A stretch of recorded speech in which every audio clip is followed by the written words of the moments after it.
President Trump's plan to free election denier and fellow convicted felon Tina Peters from prison in Colorado is likely to run into a roadblock: the law. If the Trump administration intends to follow the law, former top federal prosecutors from Republican administrations tell our Marshall Zellinger Tina Peters is staying in prison. President Trump this week shouted with his keyboard, "Free Tina Peters now!"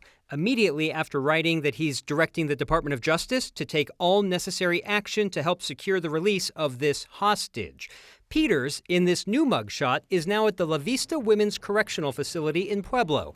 She finished her 6-month county jail sentence and has started her 8-year prison sentence.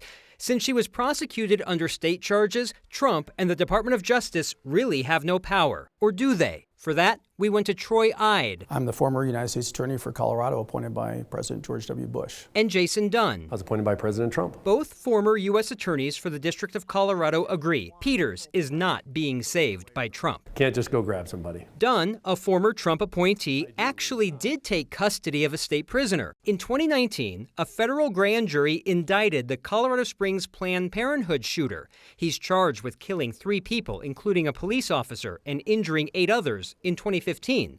For 4 years, he was at the state mental health hospital because he was deemed not competent to stand trial. I don't remember if they were U.S. Marshal or FBI agents, but went down to the state hospital and presented that warrant for his arrest that was signed by a judge to the hospital, and they released him to our custody, where he's been ever since. He's now in Missouri at a federal medical center for inmates. He's certainly not free. Well, I think it's all political theater, basically. Ide believes Trump's public push to free Peters is performance. Potentially wanting to show Tina Peters supporters that Trump's doing something. Where Trump could potentially do something is threaten to withhold federal money from Colorado, unless, say, Democratic Governor Jared Polis pardons or commutes her sentence. I have trouble believing that Governor Polis would be very impressed if President Trump told him to start pardoning people. Whether or not a court would uphold that if such funds were withheld, I think is a different story, and that would have to be played out through the legal process.